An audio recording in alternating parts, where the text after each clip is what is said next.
चलिए पॉलिटी में आज हम एक कदम और आगे बढ़ते हैं। संविधान की इस विकास यात्रा में हम आपको प्रियम्बल पढ़ा रहे हैं, प्रस्तावना, प्रियम्बल। हम इतना समय इसमें क्यों दे रहे हैं? देखिए, एक बार ये आपको यदि अच्छे से समझ आ जाएं तो फिर आप इसके तथ्य, इसकी प्रामाणिकता, इनके संदर्भों को समझ जाएंगे। The fact, the applicability and context, that is important. फिर आपको कॉन्स्टिट्यूशन का कोई प्रोविज़न, कोई आर्टिकल परेशान तो करेगा ही नहीं। उसके लिए हमें क्या अच्छे से करना जरूरी है? प्रियम्बल को हिंदी में क्या कहते हैं? जो तुम इतना जानी ना तो फिर तुम समझी नहीं बात। प्रस्तावना, बोलो। प्रस्तावना, क्योंकि ये प्रस्ताव है एक तरह का। ओके, इसमें हमने लिबर्टी तक तो पढ़ लिया है और अब हम क्या पढ़ेंगे? और इसको हिंदी में क्या कहते हैं? फ्रेटर्निटी को तो भाईचारा कहते हैं। शर्मा के रही हो। Equality, fraternity. इक्वलिटी को बेटे हिंदी में कहते हो, बड़ा हंस रहे हो, बताओ। इक्वलिटी हिंदी में है समानता। शुक्र है कह रहे समा गया बेटा, समान ही गया, समानता। ठीक है, हाँ। एक बार मैंने सुनने में लगा, कह रहा समान कहा, समान ले आ इट इज़, सुनो, इट इज़ समानता। तो इक्वलिटी मतलब समानता, ठीक है। अब देखो, लिबर्टी की है तो इक्वलिटी तो करना ही पड़ेगा। क्यों? देखो, ये सारे तुम ही हो, बराबर के लोग। अब देश का संविधान क्या कहता है कि तुमको इतनी तो फ्रीडम देंगे, तुम्हारे पास इतनी लिबर्टी तो होनी चाहिए कि तुम अपनी हर फ्रीडम को एग्जीक्यूट कर पाओ, अपनी हर तरह की एस्पिरेशन को रियलिटी में रियलाइज़ कर पाओ। आर्टिस्ट बनना चाहते हो, पॉलिटिशियन बनना चाहते हो, इंजीनियर बनना चाहते हो, जो बनना चाहते हो बन जाओ, तुम्हें कोई रोके ना। ये तो हो गई तुम्हारी लिबर्टी। इन्जॉय करना चाहते हो लाइफ, ऐसे तो मार काट होने लग जाएगी। सिर्फ और सिर्फ समाज महत्वाकांक्षाओं से भर जाएगा। महत्वाकांक्षाएं क्या होती हैं भाई? अबे वो आकांक्षाएं होती हैं। महत्वाकांक्षाएं माने एम्बिशन। ऐसे समाज एम्बिशन से भर जाएगा, कंपटीशन ही रह जाएगा सिर्फ। कंपैशन कहाँ आएगा? इनइक्वालिटीज तो रैम्पेंट हो जाएंगी। इनइक्वालिटीज रैम्पेंट हो जाएंगी क्योंकि सोसाइटी में क्लासेस थी, कास्ट सिस्टम था, हाई, मिडिल, लो, कई तरह के सेगमेंट एग्जिस्ट कर रहे थे। तो फिर तो ये बात बनेगी नहीं। तो कंट्री में प्लूरलिज्म इतना ज़बरदस्त है, डाइवर्सिटी हर एस्पेक्ट में इतनी ज़बरदस्त है कि आपको एक इक्वलिटी का भाव लाना बहुत ज़रूरी है। लिबर्टी को कभी भी अनचेक्ड नहीं छोड़ा जा सकता, इक्वलिटी भी होनी ज़रूरी है। आई बात समझ में? एब्सेंस, इक्वलिटी क्या है? एब्सेंस ऑफ और absenteeism from any privilege class. Absence of any privilege class. और हमें किस चीज़ से एब्सटेन करना है? किसी तरह का भी प्रिविलेज क्लास जन्म देने से। ये क्या हुई? इक्वलिटी। तो यही तो समानता आएगी फिर। ओके, लेकिन इक्वलिटी देते देते कभी इक्विटी ना भूल जाना। वो आपने एक पिक्चर देखी होगी, वो देखा होगा ना, वो एक बना रहता है ऐसे दीवार सी, ऐसे तुमने देखी होगी दीवार, उधर क्रिकेट मैच चल रहा है ना, आकर काफ़ी इंस्टाग्राम मैं शेयर करता रहा हूँ, उसी में देखा, खुद से तुमने क्या ही देखा। तो ये ऐसे देखा होगा ना सारा, बड़े कद वाला इस पे खड़ा है, उससे छोटे कद वाला इस पे खड़ा है, सबसे छोटे कद वाला इस पे खड़ा है। ये तो हो गई इक्विटी। तीनों को एक साइज़ का टेबल दे देते तो क्या वो मैच देख पाते? नहीं। तीनों को अलग अलग साइज़ का टेबल दिया, इसलिए इक्विटी है। इक्वलिटी से भी ऊपर इक्विटी है। सबको बराबर ले करके आना है। बराबरी से देखना एक अलग बात है, बराबरी प्रदान करना, समानता स्थापित करना, ये बड़ी बात है। इसके लिए हमें कुछ सेगमेंट्स को फेवरेबल ट्रीटमेंट भी देना पड़ जाता है। तो जो डिप्रिवेशंस हैं उनको फुलफिल करना भी इक्वलिटी ही है। जो सेटिस्फाइड क्लासेस हैं, जो संपन्न हैं, उनके बराबर दूसरे वर्गों को भी लेकर के आना, यही समानता है। हमें प्रोग्रेसिव इक्वलिटी की ओर बढ़ना है और उसी का जिक्र यहाँ पर होता है। कॉन्स्टिट्यूशन में इसके कई तरह के प्रावधान नज़र आते हैं। फंडामेंटल राइट इसका सीधा प्रमाण है। Directive principle of state policies में भी नज़र आता है। पॉलिटिकल इक्वलिटी है, सोशल इकोनॉमिक इक्वलिटी है। फंडामेंटल राइट आर्टिकल 14 से 18 पर्टिकुलरली इक्वलिटी की बात करते हैं। Equality before law, equal protection of law, equality of status and opportunities, यही जिक्र है। कानून की नज़रों में सभी एक बराबर है। पहली बात, कानून सभी को एक जैसा संरक्षण प्रदान करता है। ये दूसरी बात, किसी तरह का कोई फेवरेटिज्म नहीं होगा। लोकतंत्र का बेडरॉक ही ये चीज़ है।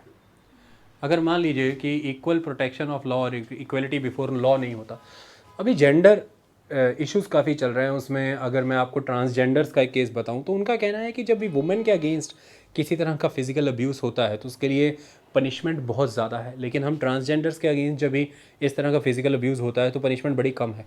एक ही कंट्री में ये चीज़ क्यों? तो उन्होंने आर्टिकल 14 से 18 इक्वलिटी के आर्टिकल्स को इन्वोक करने की कोशिश की कि भाई इक्वलिटी बिफोर द लॉ है और इक्वल प्रोटेक्शन ऑफ लॉ है, तो हमें भी इक्वल प्रोटेक्शन ऑफ लॉ मिलना चाहिए। देखिए, अगर अब हम इस चीज़ को सुनिश्चित करने में नाकाम रहते हैं तो क्या जस्टिस हो पाया? नहीं हो पाया। तो क्या वो जो ट्रांसजेंडर सेगमेंट है वो उस लेवल की लिबर्टी, वो उस लेवल की फ्रीडम फील कर पाएगा जो वुमेन कर पा रही है? नहीं कर पाएगा। तो फिर कोई फ़ायदा ही नहीं। लोकतंत्र किधर है? डेमोक्रेसी नहीं। डेमोक्रेसी बड़े स्तर पर परिभाषित हो रही है इस बात पे कि हमने इक्वलिटी किस लेवल पर प्रोवाइड की हुई है। तो यहाँ पर इक्वलिटी बिफोर लॉ और इक्वल प्रोटेक्शन ऑफ लॉ के क्लॉज को उन्होंने इन्वोक किया कि हमें भी बराबर का संरक्षण मिलना ही चाहिए, कोई भेदभाव नहीं होना चाहिए। आई बात समझ में? तो देश में सभी नागरिक एक समान हैं। ये चीज़ बहुत महत्वपूर्ण हो जाती है जब आप एक पॉपुलर डेमोक्रेसी में एग्जिस्ट करते हैं, क्योंकि 1 पर्सन 1 वोट का कंसेप्ट है। आपने वहाँ पर पॉलिटिकल इक्वलिटी इस्टेब्लिश करने की कोशिश की। यूनिवर्सल एडल्ट फ्रेंचाइज है, 18 बरस से कम यदि नहीं हो तो फिर आपको वोटिंग का राइट है। सेक्स, रेस, रीजन, बर्थ, इनके बेसिस पर आपके साथ भेदभाव नहीं किया जाएगा। ये एक तरह की इक्वलिटी का भाव है। आप सभी को वोटिंग का राइट मिलता है, ये आपकी इक्वलिटी का भाव है। आप सभी चुनाव लड़ सकते हैं, आप भारत के किसी भी पब्लिक ऑफिस में एंटर हो सकते हैं, आप किसी भी शैक्षणिक संस्थान में दाखिला ले सकते हैं, किसी भी तरह की अनटचेबिलिटी नहीं होगी, किसी भी तरह के टाइटल्स नहीं होंगे। ये सभी समानता के भाव को स्थापित करते हैं। तो समानता के प्रोविज़न ये हैं जो मैंने कॉन्स्टिट्यूशन के अंदर बताए, और वो समानता का जो पर्पज़ है दैट इज़ इक्वलिटी, वो प्रीएम्बल में गिवन है। प्रीएम्बल में क्योंकि एक संकल्प है, एक परिकल्पना ली गई है कि भाई एक इक्वलिटी होनी चाहिए, यही कारण है कि कॉन्स्टिट्यूशन में उससे जुड़े हुए कई प्रावधान नज़र आते हैं। Directive principle of state policies में यह बताया गया है कि वुमेन और मैन के बीच में डिस्क्रिमिनेशन नहीं होगा एम्प्लॉयमेंट को लेकर के। Equal pay for equal work का कंसेप्ट इंस्टॉल होना चाहिए और दोनों को ही काम की अपॉर्चुनिटीज़ बराबर मिलनी चाहिए। मैंने इसके पहले लेक्चर में लिबर्टी के कॉन्टेक्स्ट में भी ये चीज़ आपको बताई। तो यहाँ पर भी इक्वलिटी का भाव बहुत महत्वपूर्ण है। आई बात समझ में? अब आप कहेंगे कि इक्वलिटी का कंसेप्ट, देखिए, कानून की नज़रों में सभी बराबर है, ये लाइन बहुत सुनी होगी आपने, है ना? तो देखिए, हमने ये बात की थी कि हमारे देश में लोकतंत्र है। लोकतंत्र का मतलब यहाँ पर रूल ऑफ लॉ है। कॉन्स्टिट्यूशन से भी महत्वपूर्ण हमने क्या कहा था? कॉन्स्टिट्यूशनलिज्म होना चाहिए। और कॉन्स्टिट्यूशनलिज्म से मैंने क्या आपको समझाया था कि that is rule of law. तो रूल ऑफ लॉ है। रूल ऑफ लॉ अगर आपसे कोई पूछे कि सबसे प्रथम और सबसे बड़े स्तर पर कहाँ पर प्रदर्शित होता है, दिखता है, आंख बंद करके answer, equality before law. Equality में रूल ऑफ लॉ नज़र आता है। अब आप कहें इक्वलिटी का कंसेप्ट वेस्टर्न कंसेप्ट है, हाँ, ऐसा नहीं। इक्वलिटी का कंसेप्ट हमारा काफ़ी इंडिजीनियस कंसेप्ट है और अशोक मौर्य के समय में ये कंसेप्ट आपको स्ट्रांगली नज़र आता है। वो समानता के भाव को स्थापित करते नज़र आता है और हर जगह पर उसके शिलालेखों में ये लिखा पाया जाता है कि किस तरह से डिफरेंट मतों को मानने वाले डिफरेंट सेक्ट्स जो हैं उनको वो इक्वली ट्रीट करता है। वो अपनी प्रजा को अपनी संतान समझता है, संतान समान होती है। तो राजा के द्वारा यह कहना कि वो अपनी प्रजा को संतान के रूप में देखता है, तो इसका मतलब वो सभी को एक समान देखता है, उनमें भेद नहीं करता। इसके बाद भक्ति सूफी मूवमेंट क्या सिखाते हैं? एकता। भक्ति सूफी मूवमेंट लो कास्ट मूवमेंट के तौर पर जानी गई है। ऐसा माना गया है कि भक्ति मूवमेंट लो कास्ट पीपल के द्वारा शुरू की गई। दक्षिण के नयनारा अलवारा संतों के द्वारा शुरू की गई वो इमोशनल मूवमेंट्स उत्तर भारत की भक्ति मूवमेंट में परिदर्शित हुई। क्या है वो? क्या बताया जाना है? किस चीज़ की वहाँ पर कोशिश की जा रही है? वहाँ पर बहुत सी चीज़ों को समझाया जा रहा है कि हमारी चॉइस एंड प्रेफरेंसेस क्या हैं। हमारी चॉइस एंड प्रेफरेंसेस क्या हैं, यानी कि उन रिलेशंस को ज़्यादा तरजीह दी जा रही है जो रिलेशंस हम चूज़ करते हैं, हमने जिनको चुना। जैसे यदि मीरा कृष्ण को चुन रही हैं तो चुनी हुई चीज़ों को, मीरा के पति भी हैं लेकिन उन्होंने कृष्ण को चुना है, तो वहाँ पर चुने हुए संबंधों को ज़्यादा महत्व दिया जा रहा है। द चूज़न वन, आई बात समझ में? तो वहाँ पर यह बताया जा रहा है कि हर वह प्रक्रिया जो एकता के भाव को रोकती है, ऑब्स्ट्रक्ट करती है, उसका खंडन करेंगे। इसलिए रिचुअल प्रैक्टिसेस का खंडन होने का काम होता है भक्ति मूवमेंट में। इसलिए कीर्तन का कंसेप्ट आता है कि आप भगवान की भक्ति में, उसके रस में लुप्त हो जाइए। कीर्तन का कंसेप्ट है, आप किसी तरह के भेदभाव न रखें। महाराष्ट्र का जितना बड़ा संत समाज था, उनके द्वारा इस तरह के एकता के भाव को रोकने वाली चीज़ें खत्म हुई। संत उत्तर भारत की भी बात करें, अगर हम संत रविदास की बात करें, उनकी वाणी को महत्व दिया गया इस समय के दौरान। और सिखों का जो गुरु ग्रंथ साहिब है, उसमें कई वाणियों को, कई भक्तों की वाणियों को उसमें जोड़ा गया। कारण क्या है? एकता के भाव को प्रदर्शित करता है। तो भक्ति मूवमेंट बड़े स्तर पर उस समय में एक ब्राह्मणिकल ऑर्डर को चैलेंज था।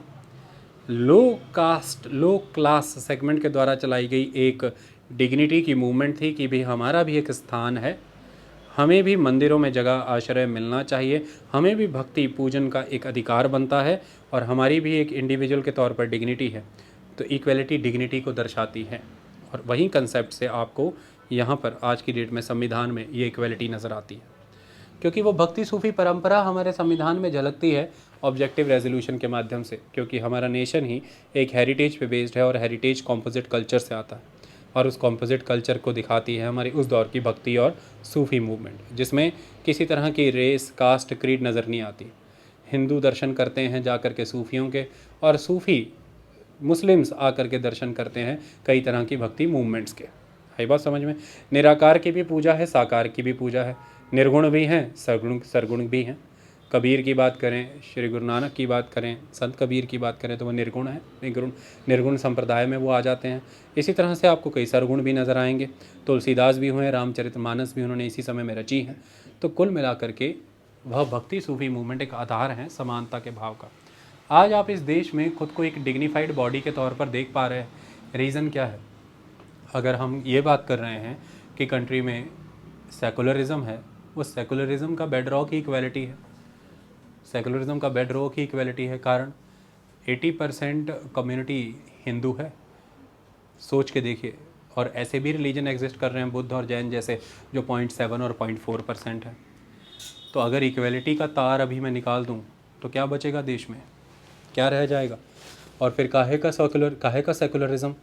सेकुलरिज्म है कि गवर्नमेंट सभी रिलीजन को इक्वली ट्रीट करेगी, सभी को इक्वल डिस्टेंस से देखेगी और इक्वल प्रॉक्सिमिटी से देखेगी, सभी को इक्वल सपोर्ट और इक्वल प्रोटेक्शन प्रोवाइड करेगी। आई बात समझ में? किसी के प्रति भी कोई फेवरेबल ट्रीटमेंट नहीं होगा। तो इक्वालिटी वर्ड तो हर जगह पर आपको नज़र आ रहा है, यहाँ पर भी एक इक्वालिटी है। ठीक इसी तरह से जब हम बात करते हैं कि schedule caste, schedule tribe, other backward classes और वुमेन काफ़ी बड़े स्तर पर सोशली, इकोनॉमिकली, एजुकेशनली डिप्राइव्ड रहे, उनके लिए हमने रिजर्वेशन के प्रोविजंस रखे। पंचायती सिस्टम में वुमेन को रिजर्वेशन मिला हुआ है। Schedule caste, schedule tribe and OBC को रिजर्वेशन मिला हुआ है public appointments and educational institutions में। और इकोनॉमिकली वीकर सेक्शन का एक नया रिजर्वेशन इंडक्ट किया गया है। ये क्या प्रदान करता है? आपको इक्वलिटी के भाव की ओर लेकर के आता है। ऑलरेडी प्रिविलेज्ड सेक्शंस जो थे सोसाइटी के, उनके बराबर ला करके खड़ा किया गया इन डिप्राइव्ड सेक्शंस को। इसके लिए ये प्रावधान डालेगा। यदि ये ना किया जाता तो समानता नहीं होती। रेस में दौड़ने के लिए हमें यह ज़रूरी है कि हम सब एक लाइन से दौड़ें। यदि हम सबको एक ही मंजिल पर पहुंचना है और हमें अलग अलग स्तर पे दौड़ाया जाएगा तो फिर वह भी इक्वलिटी नहीं। आपने टारगेट तो सेम रख दिया, लेकिन आपने ये नहीं देखा कि किसका अभ्यास कितना है, कौन किस स्तर से दौड़ रहा है। जो ऑलरेडी एजुकेटेड थे, चाहे संस्कृत एजुकेशन की बात हो, चाहे फिर वेस्टर्न कल्चर की एजुकेशन की बात हो, साइंस एंड टेक्नोलॉजी के जिक्र हो, उन लोगों को यदि हम उनके साथ दौड़ा देंगे जो अब तक अपनी डिग्निटी में भी वंचित रहे, उन्हें किसी तरह से भी प्रथम पंक्ति में आने का मौका नहीं मिला, मंदिरों, धार्मिक संस्थानों में उनका जाना वर्जित था, किसी भी तरह के धर्म पुराण ग्रंथों को उन्हें पढ़ना वर्जित था, किसी भी तरह के कुएँ से, तालाबों से पानी लेना, उन्हें प्रथम पंक्ति में समाज के अंदर रहने की कोई अनुमति नहीं थी। जो आज दिन तक शोषण का शिकार होते रहे, शोषित होते रहे, उन लोगों से आप यह नहीं एक्सपेक्ट कर सकते कि वो प्रथम पंक्ति में रहने वालों के साथ बराबर दौड़ करके उस लक्ष्य को प्राप्त कर लेंगे। ऐसा नहीं है। वहाँ पर उन्हें वह लक्ष्य प्राप्त करना है तो उन्हें दूसरों से आगे खड़ा करना ही पड़ेगा। वह पर्सन जो अच्छी डाइट पर, अच्छे वजन के साथ पला है, एक कमज़ोर को उससे कहीं आगे खड़ा करना पड़ेगा। वो जो एक थ्रस्ट, वो जो एक सपोर्ट, वो जो एक प्लेटफॉर्म उसे कहीं आगे रख करके प्रदान किया जा रहा है, वही हमारे देश की एक इक्वलिटी है। तो किसी तरह का डिस्क्रिमिनेशन कॉन्स्टिट्यूशन सपोर्ट नहीं करता, लेकिन फंडामेंटल राइट पॉजिटिव डिस्क्रिमिनेशन की बात करते हैं। आप पॉजिटिवली डिस्क्रिमिनेशन कर सकते हैं। आपसे कोई आंसर पूछे रीज़न क्या है, अगर आपसे कोई ये आंसर पूछे, रीज़न अजर्शन वाला क्वेश्चन आ जाए कि अजर्शन ये है कि पॉजिटिव डिस्क्रिमिनेशन का प्रावधान गिवन है, रीज़न इसका ये है कि समानता स्थापित करनी है, आंसर इज़ करेक्ट। वरना आपको कभी समझ में नहीं आएगा कि समानता इस तरह से भी स्थापित होती है जिसमें कि आप एक डिस्क्रिमिनेशन कर रहे हैं और फिर समानता हो रही है, क्योंकि डिस्क्रिमिनेशन पॉजिटिव है, क्योंकि बात इक्विटी की है, क्योंकि बात कॉन्स्टिट्यूशनलिज्म की है कि एक कॉन्स्टिट्यूशन का कितना अधिक लाभ किस ऐसे स्तर तक, ऐसी पंक्ति में खड़े ऐसे मनुष्य तक पहुंचा जो सबसे अधिक वांछित था। वही कॉन्स्टिट्यूशनलिज्म, संविधानवाद इसी को कहते हैं। रूल ऑफ लॉ वही है। अंतिम पंक्ति में अंतिम छोड़ पर खड़ा हुआ, अंतिम सुविधाओं के साथ पाया जा रहा मनुष्य यदि प्रथम पंक्ति में लाने के लिए अग्रसर है संविधान के द्वारा, तो वह संविधानवाद है। वही संविधान का चरमोत्कर्ष है, पराकाष्ठा है। इसके लिए क्या ज़रूरी है? Constitutional morality. जो लोग उन दफ्तरों में बैठे हैं उनकी कटिबद्धता ज़रूरी है, वो वचनबद्ध है, लेकिन इससे बड़ी बात वो अपने भीतर से समर्पित होने चाहिए। वचनबद्धता तभी निपटी। आई बात समझ में? तो इक्वालिटी का भाव ज़रूरी है। इन सभी आर्टिकल्स के माध्यम से वो इक्वालिटी नज़र आती है। अब कोई ऐसी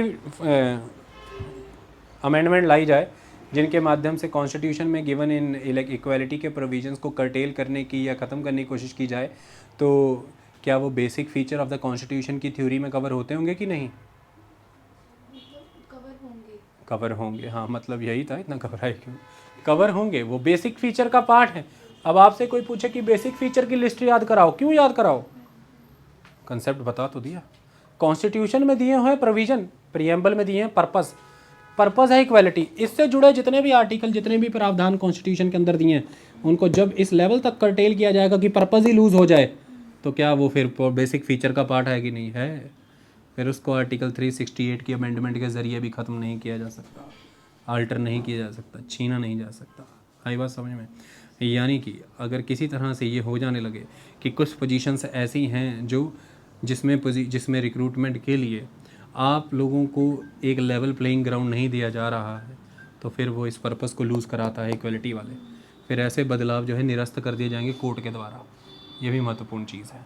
यहाँ तक भी प्रश्न उठे जब यूपीएससी ने इंग्लिश का पेपर कंपलसरी कर दिया था मेंस के एग्ज़ाम में, तब भी प्रश्न उठे थे कि ये क्या है भाई, ये कैसी इक्वलिटी लेकर के आ रहे हो आप, ये तो इनइक्वालिटी ट्रीटमेंट है।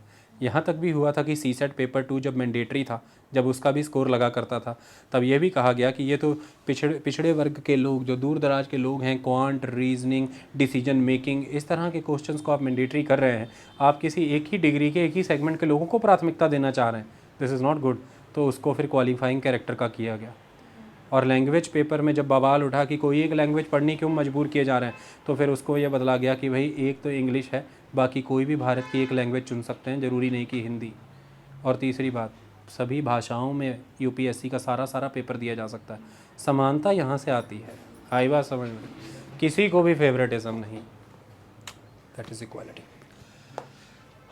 अब इक्वालिटी है, लिबर्टी है, तो फ्रेटर्निटी के बिना काम कैसे चलेगा? देखो, जब आप लिबर्टी प्रोवाइड करते हो तो हर कोई आगे बढ़ रहा है। गला काट कंपटीशन सुना होगा ना, कट थ्रोट कंपटीशन सुना है। देखिए, एक समाज ऐसा भी कैसा होगा कि जो हर कोई स्वयं के विकास से ही संबंधित है, अपना ही विकास करना चाहता है। उसमें करुणा खत्म हो गई, कंपैशन चला गया, उसमें दान की भावना खत्म हो गई। दान का मतलब क्या होता है? दान का मतलब ये नहीं कि धार्मिक संस्थानों को जा करके दान देना। दान का मतलब ये होता है कि वो इस बात से भी परेशान है कि रिसोर्सेज किसी और के लिए भी बच जाए, या कोई और भी इन्हें शेयर कर ले, या उन रिसोर्सेज के दम पर कोई और भी विकास कर ले। ये तो फिर एक मोनोपोलिस्टिक सा स्टेट हो गया। ये तो हम हर किसी के अंदर मोनोपोली की टेंडेंसी डेवलप कर रहे हैं। ये तो कंसंट्रेशन ऑफ वेल्थ हो गया। फिर हम तो वेल्थ डिस्ट्रीब्यूशन की तरफ जाना चाहते थे, हम तो लेवल्ड और इक्वल डिस्ट्रीब्यूशन ऑफ रिसोर्सेज की बात करते थे, तो ये तो नहीं हुआ। इसके लिए इतनी डाइवर्स सोसाइटी में, इतनी डाइवर्सिफाइड कंट्री में, इतने सारे धर्म, इतनी सारी डिफरेंट क्लासेस, इतनी सारी डिफरेंट कास्ट एग्जिस्ट कर रही हैं, और उस पे से आपने सोने पे सुहागा उनको लिबर्टी प्रोवाइड की हुई है। अपनी अपनी इच्छा अनुरूप कोई कुछ भी करते चला जा रहा है, तो विकास करने से तो उन्हें आप रोक नहीं सकते। तो फिर तो बड़ा छोटे का, अमीर गरीब, एक एरोगेंसी बड़ी है। एटीट्यूड ही बहुत है, टेंट्रम ही बड़ा है, फिर एकता का भाव कहाँ से आएगा? यदि 10 अमीर यह भूल जाएं कि वो आज हज़ारों गरीबों के साथ जो बिहेवियर कर रहे हैं, तो वो ये ना भूलें कि वो हज़ारों गरीब उन 10 अमीरों को कभी भी ख़त्म कर सकते हैं, कभी भी तख्ता पलट कर सकते हैं। फिर क्या होगा? कुछ भी नहीं। और वो 10,000 गरीब ये भी याद रखें कि जो ज़रिया अपना करके उन्होंने 10 अमीरों को ख़त्म किया है, वो ज़रिए के तहत उनमें से फिर जो ताकतवर हैं वो दूसरों को ख़त्म कर देंगे। अरे अब आप ख़त्म ही होते जाएंगे। ऐसा भी समाज कैसा जिसमें सिर्फ शक्ति के आधार पर ही संबंध परिभाषित है, केवल शक्ति ही शासन कर रही है। कोई भी शक्ति हो, कोई भी खड़ग हो, यदि उस खड़ग के ऊपर से भाव उठा दिया जाए, मतलब कि शमशीर कोई भी हो, किसी के भी हाथ में हो, भाव इस बात का होना चाहिए कि उसमें संवेदनशीलता है कि नहीं, उसमें करुणा है कि नहीं। शस्त्र धारण करने वाले पर निर्भर करता है कि शस्त्र का प्रताप क्या है। इसलिए हमारे देश में शस्त्रों की भी पूजा होती है, क्योंकि शस्त्रों से उसके प्रताप का पता लगता है और प्रताप उसके सिद्धांतों से जाहिर होते हैं। सिद्धांत थे उसमें जिसने उसे पकड़ा था, तो वरना तलवार तो दोनों के पास थी, एक जिसने रक्त बहाया, एक जिसने संहार किया। हमें संहार करता चाहिए, रक्त बहाने वाले नहीं। जीनोसाइड नहीं कराना अपन को। आई बात समझ में? ये कैसे हो सकता है? जब हम भाईचारे की बात करें, फ्रेटर्निटी की बात करें। तुम कितने भी अमीर हो, क्या बात हुई, तुम्हें यह कभी नहीं भूलना है कि सामने वाला भी ह्यूमन है। तुम दोनों एक ही जमात से आते हो, तुम दोनों सेम स्पीसीज से हो। स्पीसीज की बात तो बहुत दूर हो गई, तुम दोनों सेम कॉन्स्टिट्यूशन, सेम स्टेट से बिलोंग करने वाले सेम लीगल एंटिटी हो, बॉडी हो, तुम दोनों भारतीय नागरिक हो। ये तो बहुत बड़ी बात है। नागरिक को नागरिक समझना सबसे बड़ा सर्वोच्च सम्मान देने जैसा है। मनुष्य को मनुष्य समझना ईश्वरीय तत्व के समान है। ये तो और भी ऊपर की बात है। इन भावों को कभी भी हम ख़त्म नहीं कर सकते। आप इन भावों से विमुख ना हो जाएं, इसके लिए फ्रेटर्निटी का कंसेप्ट है। देखिए, राज्य का कोई धर्म नहीं है, स्टेट ने कोई धर्म नहीं अपनाया, ये तो तय है। फिर आपके अंदर ऐसी भावनाएं कैसे उत्पन्न करता? प्रेम करिए, एक दूसरे को अपना मानिए। कम्युनिटी के बीच हो सकता था, एक कम्युनिटी आपस में ये करे, दूसरी कम्युनिटी से नफरत पाले, वो कम्युनिटी आपस में करे लेकिन पहली वाली से नफरत पाले। तो फिर हमारे पास बीइंग अ सेकुलर स्टेट एक ही ज़रिया बचता है, फ्रेटर्निटी। हम फ्रेटर्निटी के वाया ये जो वर्च्यूज़ हैं, ये जो आपका मॉरल कंसाइंस है, उसे इंचेंट कर सकते हैं, जगा सकते हैं कि जागरूक बनिए। उसके लिए फंडामेंटल ड्यूटी डाली गई है ना आर्टिकल 51 के तहत। उसमें एक पार्ट ऐड करके 51A, और आर्टिकल 4 के साथ क्या ऐड किया गया है? 4A। और ये क्या है? Fundamental duty. वो फंडामेंटल ड्यूटी जस्टिसेबल है कि नहीं? नॉन जस्टिसेबल है। लेक्चर सुना करो। फंडामेंटल ड्यूटी जो कि नॉन जस्टिसेबल है, क्यों? करुणा को कभी थोपा नहीं जा सकता, वर्च्यूज़ कभी जबरन डेवलप नहीं किए जा सकते। क्या ऐसे वर्च्यूज़ कभी ज़बरदस्ती डेवलप नहीं किया कुछ हो रहा है तो कुछ होने दो, तुमको क्या? वर्च्यूज़ कभी ज़बरदस्ती डेवलप नहीं किए जा सकते, गुण जबरन पैदा नहीं किए जा सकते। तुम ज़बरदस्ती किसी को फल खाने के लिए मजबूर कर सकते हो, 4 दिन तुम्हारे प्रभाव में फल खाएगा, 5वें दिन वो फिर परोंठे अचार लेके बैठेगा।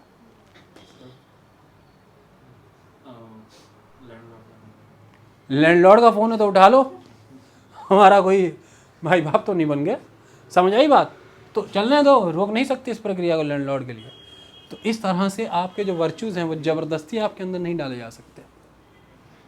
आपको ज़बरदस्ती नहीं किया जा सकता गरीब का कल्याण करो। किसी की नज़रों पे चढ़ने के लिए, किसी के लिए अच्छा बनने के लिए झूठ मूठ कंबल बांट भी दोगे फ़ोटो खिंचाने के लिए, लेकिन वह भीतर से भावना नहीं आई। जैसे ही कैमरा बंद वैसे ही कंबल वापस खींचो, हट पकड़ा इधर, डरिए ऐसी तैसे। इसके लिए बोले इसको जस्टिसेबल नहीं करना अभी, ये तो कांड हो जाएगा। इसके लिए इसको नॉन जस्टिसेबल ही रखा। कहते फिर कैसे करें? कहते लगातार प्रचार प्रसार करो, समाज में सद्भावना लेकर के आओ, एकता की भावना लेकर के आओ, भाईवाद, इसको फ्रेटर्निटी वर्ड को भाई से नहीं बहन भी चाहिए, भाई बहनवाद मतलब आगे बढ़ाओ। भाईचारा, भाईचारा भी है, ये समझ आई?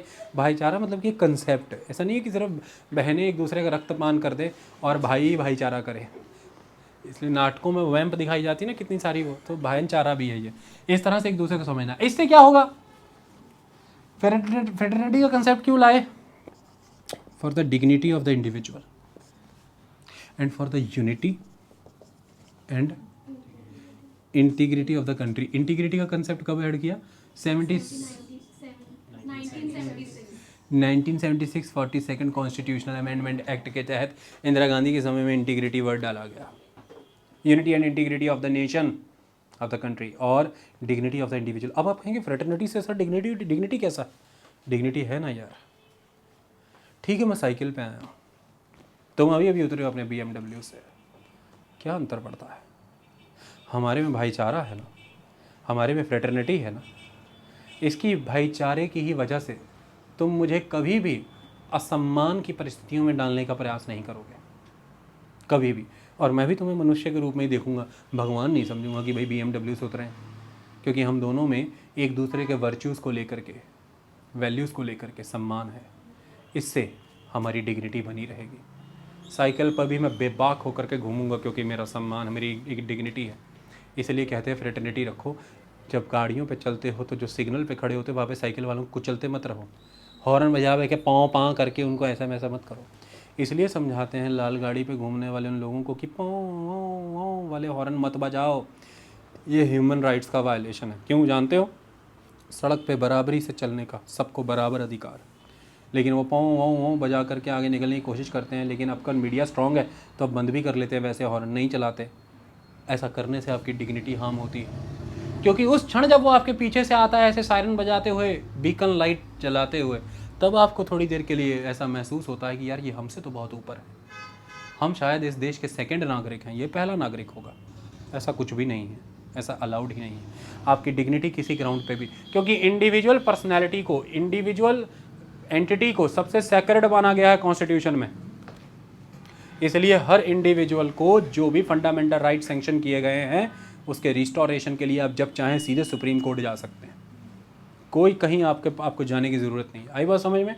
क्योंकि individual personality is a sacred, it is a sacred personality. Constitution secular है लेकिन वर्ड सैक्रेड यूज़ हो रहा है। किस तरह हम सैक्रेड? डिग्निटी के सेंस में सैक्रेड। हर किसी की पर्सनैलिटी अपने आप में सैक्रेड है, ऐसा संविधान मानता है, और उसे अपनी इस सैक्रेडनेस को, अपने इस पवित्र भाव को, अपने इस सम्मान के भाव को बनाए रखने का पूर्ण अधिकार है। ये फ्रेटर्निटी के कंसेप्ट से आता है। Directive principle of state policy इस बात का जिक्र करते हैं कि भाई आपको कोई अधिकार नहीं है कि आप किसी भी तरह से किसी के अगेंस्ट कोई एक्सप्लॉयटेशन करें, वो एक्सप्लॉयटेशन की भाव को ख़त्म करते हैं।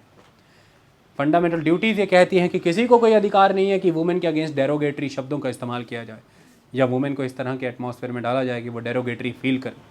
फंडामेंटल ड्यूटीज़ इस बात की, तो वुमेन डिग्निटी के ऊपर जिक्र फंडामेंटल ड्यूटीज़ करती हैं। Directive principle of state policies आपकी डिग्निटी के ऊपर जिक्र करते हैं, क्योंकि डिग्निटी अपने आप में बहुत महत्वपूर्ण चीज़ है बात समझ में। इसलिए फ्रेटर्निटी का भाव इंडिविजुअल डिग्निटी के लिए ज़रूरी है, क्योंकि जहाँ लिबर्टी दे दी गई वहाँ पर हर कोई गला काट कंपटीशन के क्षेत्र में चला जाएगा, और ऐसे में भौतिकवाद यानी कि मटीरियलिज्म ही रैम्पेंट हो जाएगा, और ऐसी मटीरियलिस्टिक सोसाइटी का पतन निश्चित है। वह ख़त्म होने के लिए तत्पर खड़ी है, क्योंकि उसमें सभी संसाधनों को हर कोई एकत्रित करना चाहेगा, हर कोई उन रिसोर्सेज को कंसंट्रेट करना चाहेगा।